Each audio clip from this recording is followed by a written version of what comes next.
Hi Virgos, and welcome to your May 2022 General Tarot Forecast. This is Sky coming on to talk to you about your month ahead. I hope you're all doing really well. May 2022 intuitive messages followed by a week-to-week tarot forecast and an extended on Patreon, which will be linked below.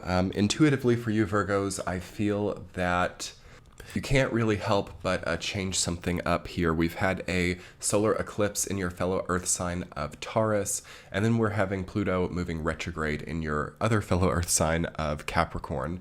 So while there is not much activity or any activity really in the sign of Virgo, all of your familiar signs are really having huge shifts with the eclipse and Pluto energy being so firmly happening to them. And those are both trines to you. So it says that on one trine you've got eclipse energy, on the other trine you've got Pluto retrograde energy. So it can be a very natural time of change for you. It's interesting to maybe for some of you like get a new pet here, or to change career here, or to shift into a different paradigm of your own accord. There is something of feeling like you're in a very different world, but nobody necessarily sees that for you. So it might be a very personal or private experience of transformation or shift.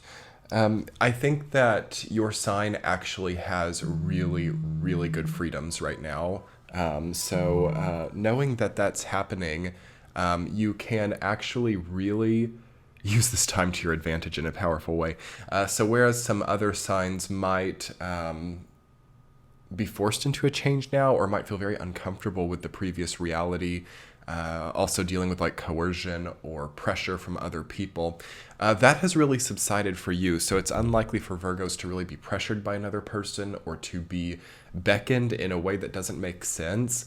It's like having complete and total anonymity or autonomy in your decision-making process. So this is very powerful, and it leads to a lot of open doors here, because we've got Jupiter and Neptune still conjunct in Pisces on your axis. So for Pisces, it's really obvious. You know, it's like a really direct way that they are working with their dreams and receiving positive karmic energy. But for you, it's kind of like opposed to you, and it's on an energy line that deals more with observing another person change a lot. So some of you could be observing somebody like with an illness, or some of you could be observing someone go through a life-altering experience, and it helps you to do it too, but it's not so like direct towards you. It's not so like, it's like a vicarious type of transformation that you have here. So these are some of the best transformations in life, honestly,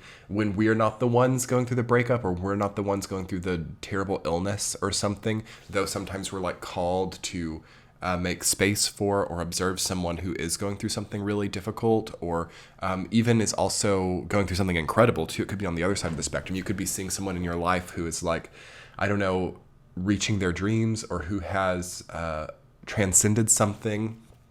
And this is a very interesting kind of powerful place to be, where you see the transformation happen, or you see the person literally shift realities. Like you see them heal from the illness, you see them change their life in a drastic way, and you kind of can see or observe the way that their energy changes. And this is like the death archetype, right, with the death card also coming up in your reading, and the world card and the high priestess. Okay, so this is a very kind of metaphysical, transformative, very evocative of South Node and Scorpio energy here, which is also at a sextile to you, meaning that transformative energy with Pluto at a trine to you, with the solar eclipse at a trine to you, and then the South Node and Scorpio at a sextile to you. This is very powerful proximity to transformative energy. It's not necessarily being the catalyst or being the person transforming, but it's being in a powerful proximity to it.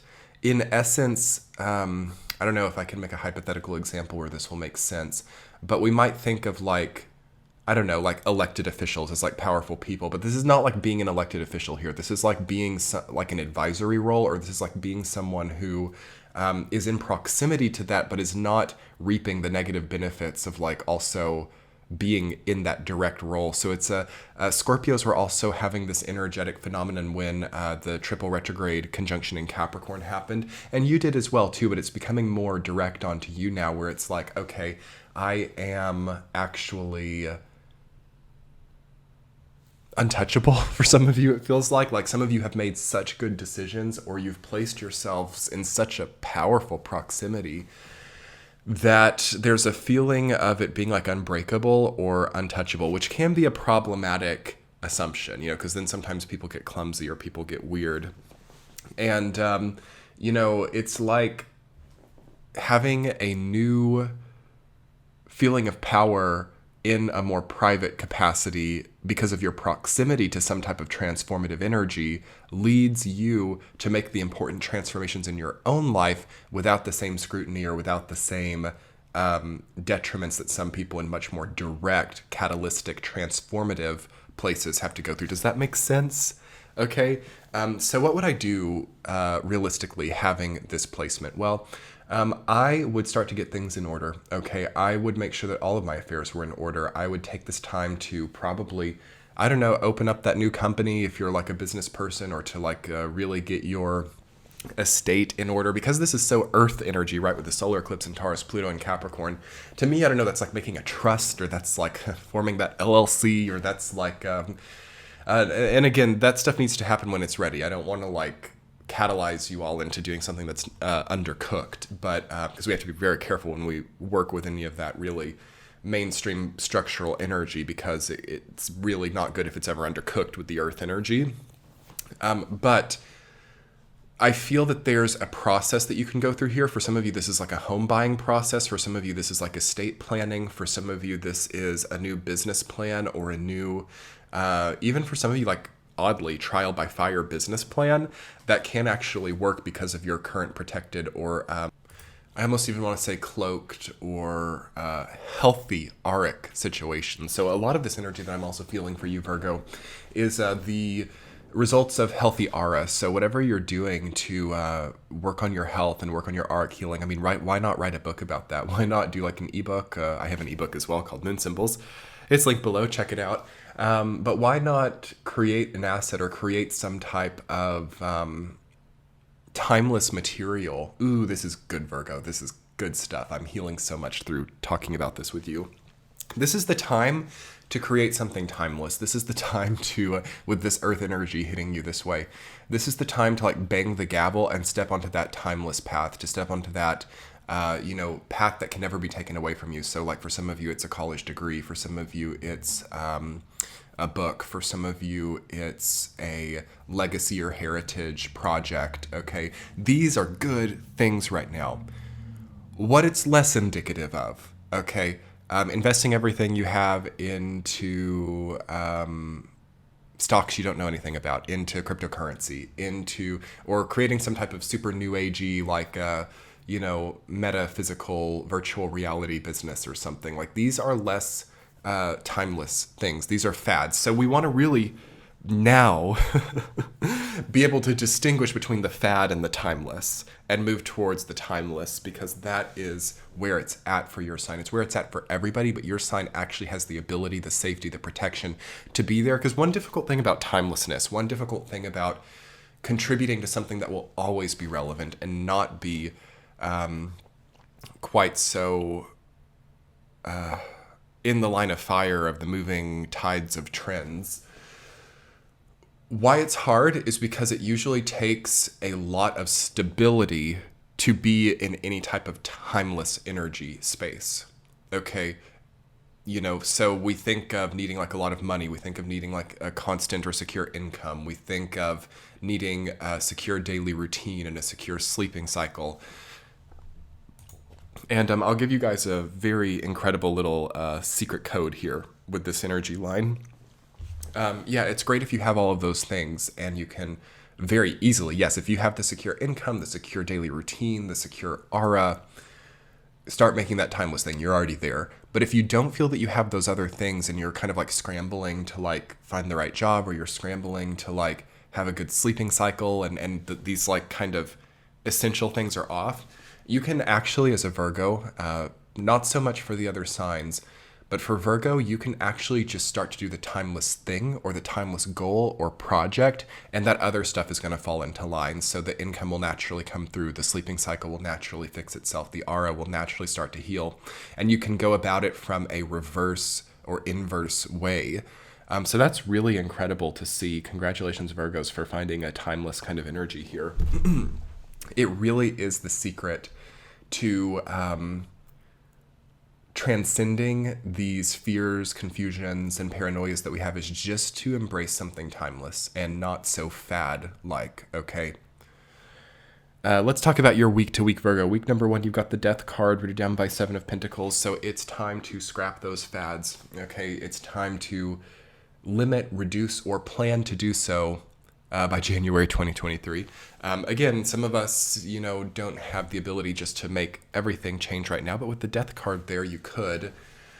But it's just important to really understand what is a timeless part of your experience and what was meant to be in a season, okay? The seasonal things need to be known to be seasonal now, and the timeless things need to be known to be timeless now. A lot of us have skewed those or inversed those. We've made the seasonal timeless, and we've made the timeless seasonal, which is a recipe for disaster. So that's a good thing to be studying or getting to the bottom of in the first week. Week number 2, you've got the High Priestess reversed, rooted down by the 8 of Cups.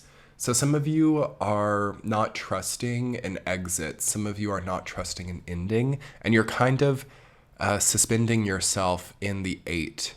Okay, so not really allowing yourself the 9 or the 10. I think that those were kind of meant to come in 2021, but there's still time for that here.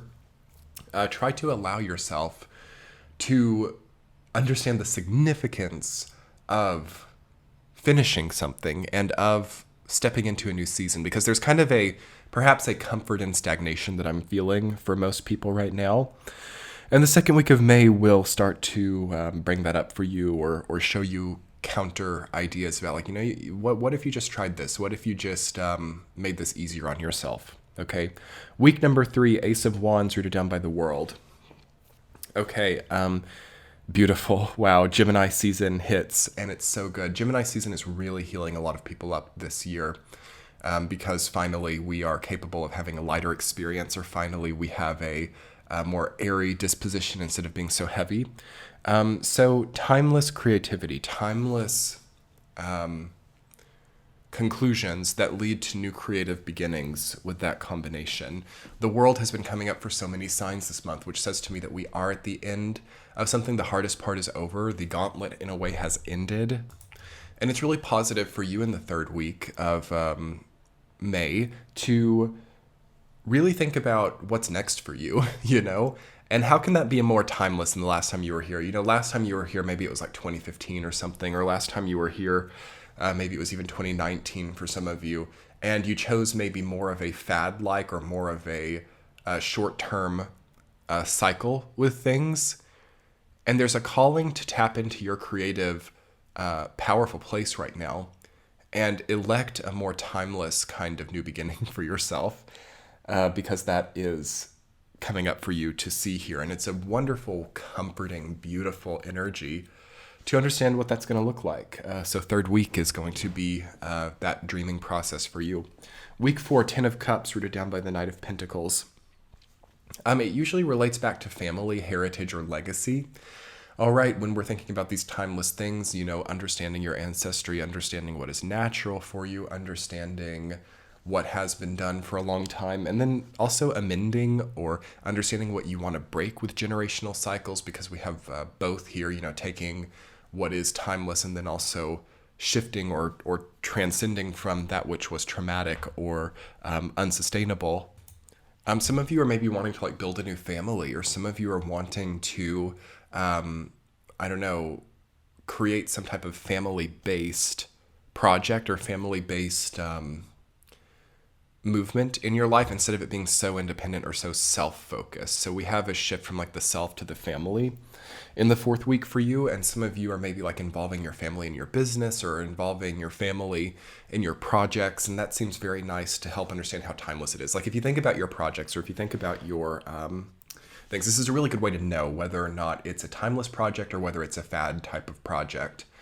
Is there room for your family in the project? All right. Is there room for family basing its reputation on this project? Okay.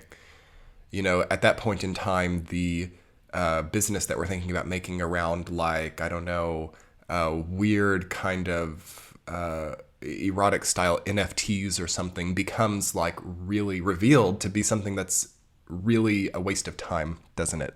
Okay. So what is the greater relationship to what you feel that you want, or what you feel that you need to build your fortune, your abundance, your place of living, and how is your family or future family represented by your current actions? Oh my gosh, it's so important. This is a wonderful discovery that I'm finding in your reading, Virgo.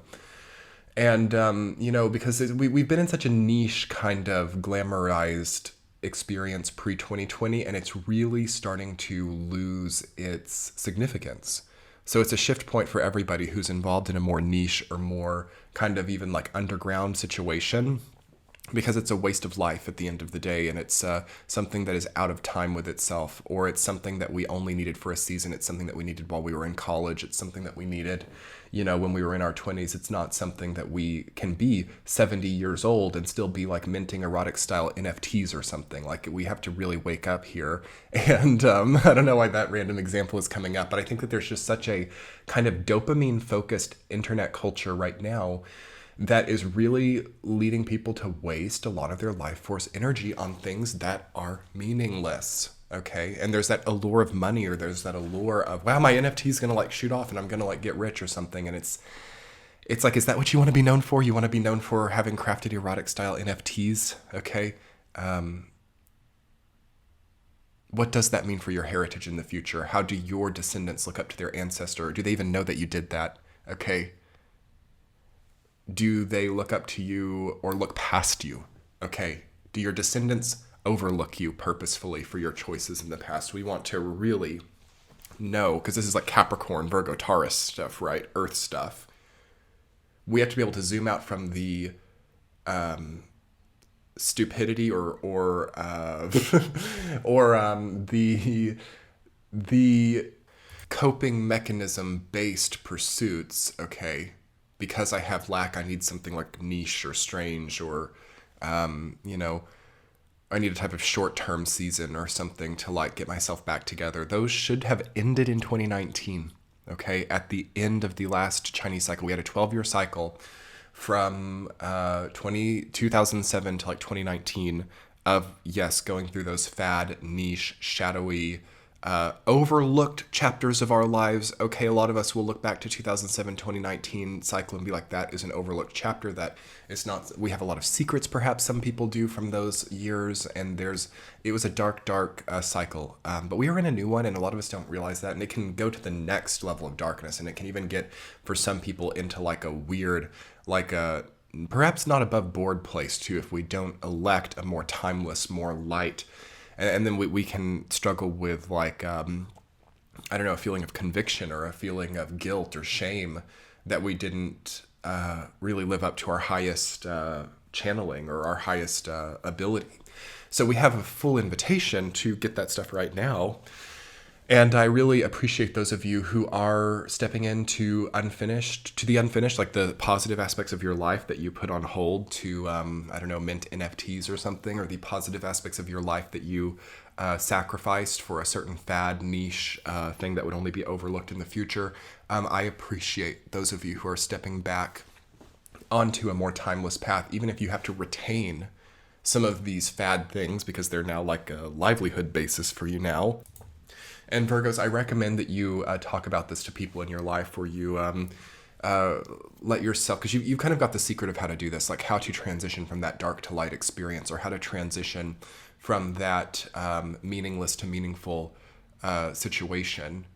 And that will be very wonderful karma for you to share, and very wonderful to see you actually representing that evolutionary process. Because, and actually I can't tell anyone else really this month about this in the way I'm telling you, because they can't handle it, or it would send them into an anxiety or something. The earth signs kind of can handle it, but especially you, Virgo, it's like actually the heritage component, the family component, the reputation, family connection point is at a universal prioritization above anything else right now. Ever since we hit 2020, that became the case, but a lot of us are still kind of like drowsy and not being able to accept it. And there are some toxic things that can come up with that. It has been something that has always been a part of the human experience for thousands of years. You know, how do I connect to my family? What have my family done? And how do I connect to that? Do I connect to that? If you don't connect to it, it's important to see the new creation of like a family tree or your own family legacy or something, and to really start to channel your life force energy into something that you're proud of from a heritage legacy standpoint, not something that just pays the bills, not something that just like gets you by, okay, but has no meaning, because that is a substrata of, I suppose, like the 21st century class system of like people who are good and are doing fine, but are totally detached and distanced from their family and just kind of get by and just kind of distract themselves with like gaming or some type of, I don't know, crypto NFT experience, and the allure or the glamour of that, the Jupiter-Neptune conjunction becoming very clear here, being something that they do value more than what they're creating in the future. And then that's really going to be something that we struggle to process, you know, when Saturn is here next time, so 30 years from now, especially if the next 30 years are only about that. So 10 of Cups and the Knight of Pentacles, it's kind of inspiring a good dialogue about what really matters in life, and what really matters within our own creative perception. So again, with Death and the Seven of Pentacles to the World, Ace of Wands, it's really important to take stock of your situation and ask yourself, like, does this lead me on a path that has meaning to my, like, dynasty, or meaning to my family tree, like a few notches down? It's very, very important stuff to think about here with this Earth connotation, solar eclipse in Taurus, Pluto retrograde in Capricorn. So anyway, Virgo, I hope you enjoyed this chat. I really made some wonderful discoveries in your reading. I really appreciate it. I appreciate you guys for sticking around to the end. I am going to put together an extended reading for you. We'll talk about something totally else in the extended. Let's talk about, I don't know, let's talk about how we brace for change, or how we start to move towards a more timeless situation. Not totally different, but a different side of this story, like aside from all of the family considerations, like how do we individually, in our own right, prepare for that and make sure we don't have any dark existential crises going through that. I'll talk about that in your extended, as well as pull 3 extra cards for you. Come check out the Patreon page. It's linked below and in the center of your screen now. I do weekly tea chats, and you get all of the readings early, ad-free, and all of the extendeds just with the one membership. So it's very valuable. Come check it out. I'll talk to you soon, Virgos. Have a great month. Bye.